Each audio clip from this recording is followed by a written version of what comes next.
Coisa que a gente sabe com toda certeza é o quanto a esquerda ela é unida e além disso, o quanto a gente tem vários candidatos que preenchem a esquerda. Só que tem uma questãozinha que vem aí. Alguns desses candidatos são um pouco radicais e outros já não são tanto.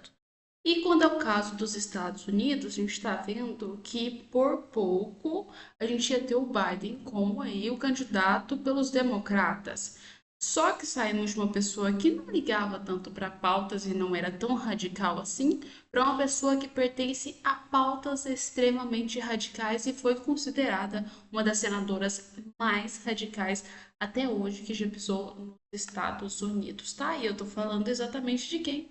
Kamala Harris, né? Que agora, depois de ser lançada como candidata, ao contrário do que muitos estavam esperando, mas todo mundo já sabia, ela perdeu em quase tudo para o Trump. Pois é, Kamala perde para Trump em quase todas as pesquisas presidenciais, é o que aponta as estimativas.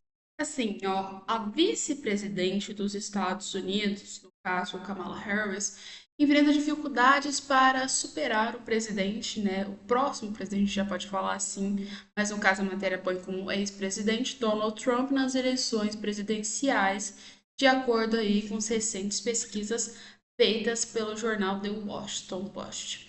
Ou seja, Kamala Harris não está com chance nenhuma perto do Trump. Motivos que eu acho claramente para que isso aconteça é óbvio. Gente, vocês sabem, Trump tem pautas que apoiam muito mais os norte-americanos e além de ter essas pautas, a gente tem que lembrar que a Kamala Harris é como se fosse um braço do governo do Joe Biden, ou seja, se as pessoas já não gostavam do governo do Joe Biden antes e resolveram não colocar ele não só pela sua sanidade mental, mas também por outros motivos de não apoiar suas pautas, colocar a Kamala Harris aí é uma das piores opções e não para essas pessoas. É como se fosse assim uma sequência do governo Biden, só que você pode colocar duas vezes pior. Porque quando a gente vai olhar assim, se colocar a Kamala Harris como um símbolo ideológico, claramente ela consegue ganhar quando é esse termo da ideologia woke, né, que vocês sabem aí, né? Se a ideologia woke fosse uma pessoa, seria Kamala Harris. Vocês vão entender muito bem o que está acontecendo. E esse termo, recentemente, ganhou um significado bem mais amplo na gíria norte-americana, que no caso aí se estabelece como woke. Tá? O uso do woke surgiu em uma comunidade afro-americana. Originalmente, eles queriam dizer que estar alerta para as injustiças raciais, ou seja, uma pauta que a gente vê que a Kamala Harris pega com força aí quando se trata dos Estados Unidos são injustiças raciais, além de outras pautas como o aborto e pautas que são consideradas mais de esquerda, tá? E aliás, também ela se candidatou com essas pautas para o Senado, né? Obviamente, na sua campanha presidencial, ela também faria o mesmo, tá? E é exatamente o que ela está fazendo, usando essas pautas ao seu favor. Só que a gente tem que lembrar um pequeno fato que pode dar um grande apoio para Kamala Harris, tá, gente? Ela faz parte do sistema, ao contrário de Donald Trump, gente. A Kamala ela já está lá há um bom tempo e ela segue as pautas que o sistema quer. Não é à toa que a gente está vendo que depois que Joe Biden saiu e a Kamala Harris entrou aí para ser uma das próximas candidatas à presidência dos Estados Unidos, no caso agora em 2024, a gente viu que o financiamento subiu para o Partido dos Democratas, a gente viu que uma porrada de artistas resolveram influenciar e apoiar a Kamala Harris, e mais uma série de outros fatores aconteceram que apoiaram a Kamala Harris, ou seja, ela está do lado do sistema, o sistema apoia ela, o que de certa forma ajuda para ela candidatar então e talvez conseguir ganhar do Donald Trump. Mas, embora o sistema esteja do lado dela, a gente tem que lembrar que tem também o povo, né? E quem está do lado do povo e quem o povo realmente quer é Donald Trump. Isso aí a Kamala Harris não vai conseguir concorrer nunca. Independente do que ela faça, a gente sabe que as pessoas norte-americanas preferem agora o Donald Trump do que a Kamala Harris ou qualquer outro candidato que se venha do Partido Democrata. Ninguém mais quer saber mais das linhas democratas. Investimentos em pautas de imigração, investimentos em outras pautas que são, por exemplo, internacionais e financiamentos de guerra, não vão fazer com que os candidatos norte-americanos ganhem, então, as eleições. E sim uma pauta mais nacionalista. Pelo menos o que eu acho. Mas e vocês, o que vocês acham? Você acha que a pauta nacionalista é mais viável para a candidatura agora dos Estados Unidos, para o presidente pegar em cima disso? Ou não é mais viável, né? É assim, estamos falando de campanha, estamos falando de pautas, de impostos, de tudo que resolve aos Estados Unidos. Só que a gente tem que lembrar de uma coisa que aconteceu com o Lula nesses últimos dias, né? Que assim, impostos sobre herança é nada. É só 4%, não. 4% de um imposto de herança não é nada. E para justificar isso, o Lula ele meio que usa os Estados Unidos, tá? Ele cita os Estados Unidos falando que lá é 40 e tantos por cento de imposto e aqui no Brasil é só 4%. E não é nada. E por um imposto ser tão alto, isso força com que os empresários façam doação das suas fortunas, tá? Só que a gente tem que lembrar aqui duas coisas, né? A situação dos Estados Unidos é completamente diferente, a situação do Brasil também é completamente diferente. O americano, ele paga imposto altíssimo, embora a gente sabe que quando você conversa com o norte-americano, ele não gosta de pagar esses impostos. Ele paga porque o governo obriga. Mas quando ele paga os impostos, ele pelo menos vê uma porcentagem desses impostos voltando para ele. Ou seja, o que você paga lá é bem utilizado, serve, você vai utilizar depois. Aqui no Brasil a história é totalmente diferente, né? A gente já paga imposto pra caramba de outras coisas. E o imposto de herança se subisse para 40%, pode ter certeza que você não ia ver isso voltando nunca. Mas nunca mesmo pro bolso do brasileiro, então pelo menos um processo aí de infraestrutura para o brasileiro. Ia estar aí sendo desperdiçado com viaginha para fora, né, do país. Vocês sabem, hotéis de luxo e etc, né? Nunca que ia estar sendo usado praticamente para realmente ajudar a gente aqui no Brasil. E sem contar, né, que assim, imposto sobre herança é uma coisa que é bem problemática aqui no Brasil por vários motivos e várias questões, mas isso eu não vou entrar em detalhe com vocês. Mas vamos ler o que a matéria traz sobre isso, tá? Ó, o presidente Luiz Inácio Lula da Silva, tá, afirmou na terça-feira que o imposto sobre herança no Brasil não é nada. Por isso, as doações patrimoniais na área de educação são raras. A declaração foi dada, no caso, em Buri, no interior de São Paulo. Os Estados Unidos, com o imposto é caro, tem muitos empresários que fazem doações, disse o presidente da República.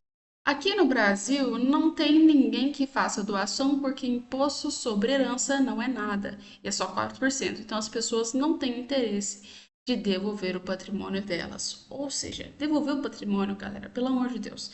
Vamos falar, a maioria dessas pessoas que têm patrimônios altos, elas lutaram para conseguir esses patrimônios, tá? Primeiro, não é doação, não é nada disso, tá? As pessoas lutaram para conseguir esses patrimônios. E outra coisa, por que ninguém doa imposto no Brasil, galera? Porque a gente sabe se a gente doar para uma organização, se a gente vai lá dar para uma ONG, tem grande chance das ONGs estarem aí, né, fazendo uma espécie de desvio desse dinheiro.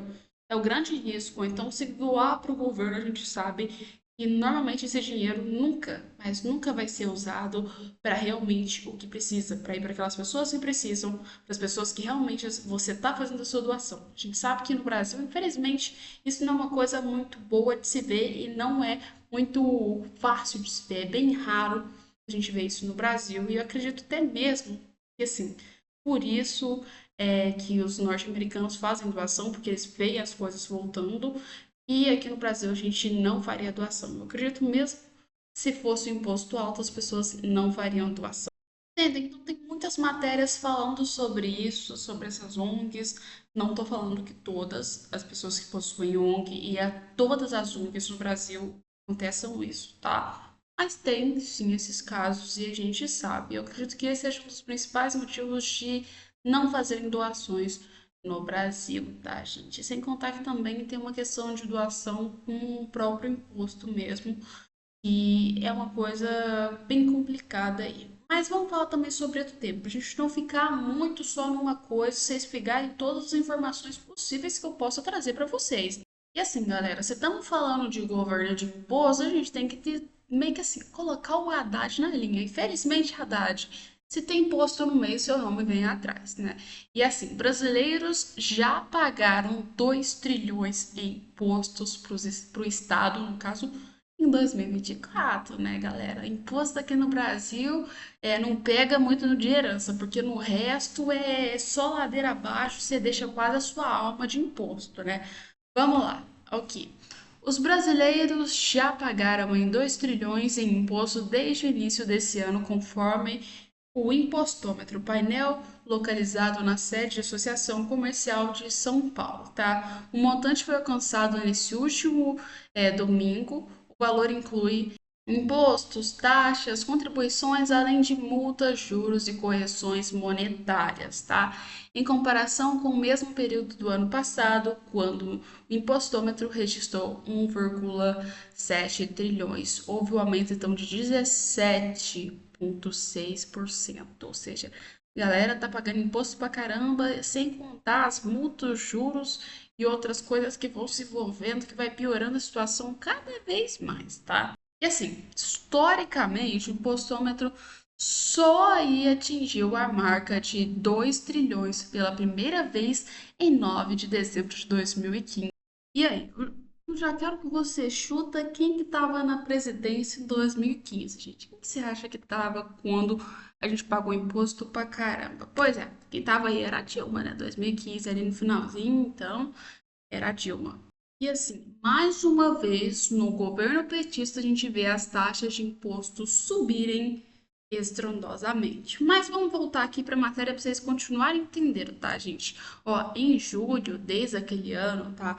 A ferramenta indicava que 1,2 aí, no caso, trilhões em tributos pagos, marcando o crescimento, então, de 82% em 9 anos. De 9 anos a gente voltou a pagar imposto pra caramba, entendeu?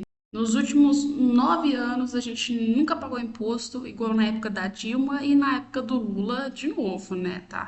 E é assim, nossa carga tributária é compatível à da Grã-Bretanha, embora nossa renda por habitante seja significativamente inferior, portanto, pagamos uma carga tributária desproporcional ao nosso nível de desenvolvimento econômico, que acaba por sufocar e potencial expansão da economia, né? E você sabe, né, gente? Pagamos a mesma quantidade de imposto, só que você chega lá na Grã-Bretanha, a gente sabe que uma pessoa que vive lá tem as condições totalmente diferentes de uma pessoa que vive aqui no Brasil. E além de ter essas condições totalmente diferentes de vida mesmo, de qualidade de vida, a gente vê que também de grana a coisa só piora, é mais diferente ainda. Ou seja, cada vez mais os brasileiros acabam pagando mais impostos, reduzindo grande parte do seu salário e no final acabam perdendo o seu poder de compra, tá? Por vários motivos que eu falo para vocês que eles acabam perdendo o poder de compra, não só pelo fato de pagar imposto, como também pela própria inflação que acaba entrando no meio desses conflitos, tá? A inflação é mestre para fazer você perder sua grana, tá? E a inflação tá sempre subindo, principalmente agora, né? Mas como eu disse para vocês, é muita informação, é muito conteúdo, a gente tem que tratar sobre outras coisas que aconteceram no governo Lula. Porque o Lula não teve só os feitos de claramente trazer a inflação de volta, a criminalidade e outros vários fatores, como também ele usou e falou assim: se eu não posso criar, eu termino e falo que é meu. Pois é, Lula inaugura tudo o que vê pela frente, ó. Levantamento expõe que, em busca de melhorar a popularidade e promover aliados para os municípios, o petista inaugurou até obras marcadas pelo governo do Bolsonaro. Pra vocês terem noção, né? O Lula, ele tá inaugurando tudo que ele vê pra lá na frente. Se a obra tá inacabada, ele vai lá, inaugura e chama algum candidato para ficar junto com ele, para então mostrar que o governo Lula teve vários feitos, tá? Isso não é só de agora. Teve uma época que eu fui visitar, pra vocês terem noção dessa ideia, uma usina. E essa usina Tava escrito lá, época de produção, presidente tal, presidente tal, presidente tal. Passou 40 presidentes que fizeram a usina, tá? Os que fizeram mesmo, que começaram o projeto. E adivinha quem que inaugurou isso, galera? Pois é, vocês já sabem. Foi o Lula que inaugurou essa usina, tá? E o que eu trago para vocês é o quê? Ó, o próprio Globo fala por isso, tá? Vários jornais estão falando disso, porque não tem nem o que esconder, pra vocês terem noção, ó. Na corrida pela popularidade, Lula inaugura obras inacabadas, sem verbas federais ou bancadas pela gestão Bolsonaro. Gente, pois isso, se não tem dinheiro para inaugurar a sua própria obra, você pega as obras dos outros, né? Assim, né, gente? Bem comunista mesmo. Não é a sua obra, é a nossa obra, entendeu? Nessa hora independe o governo que fez a obra que começou, né? Seja Bolsonaro ou não seja. O importante é que a obra estava lá e o Lula vai inaugurar essa obra. E em busca de melhorar a sua avaliação de sua gestão, Lula meio que assim intensificou o ritmo de viagens pelo país e tem participado de entregas de obras que não estão aí, né, com verbas federais. Ainda não estão finalizadas ou que foram pagas pela maioria da parte pela gestão Bolsonaro, tá? O levantamento do jornal O Globo identificou 6 cerimônias com a presença do chefe de Estado. Pois é, né, gente? 6 cerimônias, e acredita, nenhuma foi a obra feita no governo do PT, tá? A maioria delas não foram feitas nesse governo e estão sendo pegadas aí praticamente levadas, vamos falar assim, para o governo só pela inauguração. E assim, a divulgação das obras pelo Brasil faz parte de uma estratégia para reverter então a sua tendência de queda de popularidade do governo que vinha desde o ano passado. O teor, no entanto, já gerou constrangimentos ao presidente no início do mês. Lula foi cobrado por um estudante ao entrar em uma intervenção ainda incompleta no campo de Osasco da Universidade Federal de São Paulo, tá? E para piorar a situação, gente, a obra foi inaugurada por ele em 2018. Ele falou: Ó, galera, vou pegar, vou fazer essa obra aqui, que legal, bonitinha. E agora, depois de anos, ele voltou novamente e inaugurou a obra sem nunca ter acabado. Pra vocês terem noção do nível que o governo do PT tá chegando, né? Pra vocês terem noção, gente. Depois de anos, a promessa ainda não foi cumprida, né? E assim, é o Lula, não tenho nem o que dizer. Assim como ele disse há anos, luz atrás, que quando ele fosse eleito, o sonho dele era acabar com a fome no mundo e quando ele terminasse o seu mandato, a fome já teria acabado, principalmente aqui no Brasil. Pois é, né? Estamos aqui em 2024, lá para os seus últimos mandatos aí, e a gente viu que ainda tem uma quantidade muito grande de gente que ainda passa fome e que está na extrema pobreza dentro do Brasil, né? Ou seja, um governo cheio de mentiras. Uma coisa que, infelizmente, é muito ruim para os brasileiros e está vivendo agora, né? E quando eu falo de mentiras, não é só mentiras dentro das suas promessas políticas para obras ou então para economia, tá? Porque vai também para o seu próprio eleitorado, galera. Para quem votou aí no Lula e seja LGBT, parabéns, péssima escolha, porque os números aumentaram, tá? Ou seja, 42% no Brasil subiu o número de homicídios feitos contra as pessoas LGBT, além de assassinato de indígenas aumentaram 15% no primeiro ano do governo Lula, e aliás, todas as violências contra mulheres crescem no Brasil. Pois é, voltou a Discord, a gente pode falar assim, que prometeu que ia cuidar de todas essas pautas, né? Que vamos falar, o governo Lula ele chegou. Todo mundo assistiu aquela campanha presidencial feita aí no início do ano retrasado, a gente pode dizer assim, no início não, no final do ano retrasado, tá? E quando a gente chegou lá, a gente viu que o que ele prometeu e o que a gente está vendo agora é duas coisas totalmente diferentes que não batem, que não tem sentido, que não tem química nenhuma, tá? E assim, né, a galera que era o seu ponto-chave, que no mínimo, já que ele não quer ser uma pessoa igualitária com todos, não quer cuidar de todos os brasileiros, cuide pelo menos então das pessoas que votaram em você, ou seja, a pauta que você disse iria cuidar, né? Mas nem isso o governo Lula é capaz de fazer, nem isso ele tem competência para fazer uma coisa dessa, né, gente?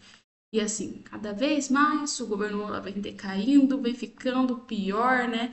E aliás, o seu cenário não vai ficando só ruim aqui no Brasil, mas também internacionalmente, né? Que assim, ó, vamos falar, o Celso Amorim, que é mais aí um observador do que está acontecendo então na Venezuela. Vocês sabem que aquela farsa, aquela coisa horrorosa das eleições da Venezuela, que todo mundo apoiou, falou que ia ser democrático, que países entraram no meio para falar sobre essas eleições e no final todo mundo aqui ó, se lascou porque o Maduro virou a casaca e falou: olha, democracia que nada, cara.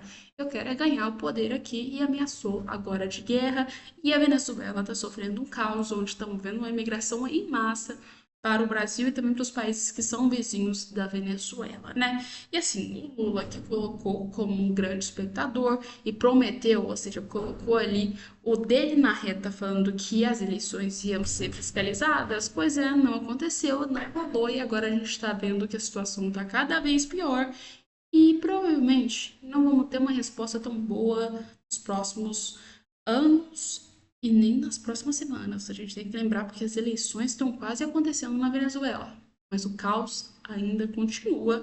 E acredito eu, se Maduro perder, o caos vai piorar cada vez mais na Venezuela. E piorando, eu acredito que o Lula não vai querer se interferir no meio dessa polêmica. Não por hora, mas acredito que assim, talvez daqui a um tempo, daqui a uns anos, a gente volte aí, Lula mostrar suas garrinhas e ficar claramente amiguinho do próprio Maduro, né? Mas por hora não tá viável, então é melhor ele esperar um pouquinho e não citar nesse fato, tá? Mas põe nos comentários o que você acha que vai dar dessas eleições da Venezuela, o que vocês acham que está acontecendo com Lula e o Maduro, porque assim, do nada era amiguinha, agora ignoraram, né? Ou seja, o caos está pegando entre os dois. E aliás, se você não se inscreveu no nosso canal, segue aqui, continua no vídeo e aliás, também sempre inscreva-se em outras redes sociais nossas, tá, gente? É um conselho que eu dou pra vocês, porque eu também publico coisas lá e é muito interessante pra vocês darem uma olhada, tá? Então vai lá e se inscreve também. Um beijo e até o nosso próximo vídeo aqui amanhã, às 3 e às 6 horas.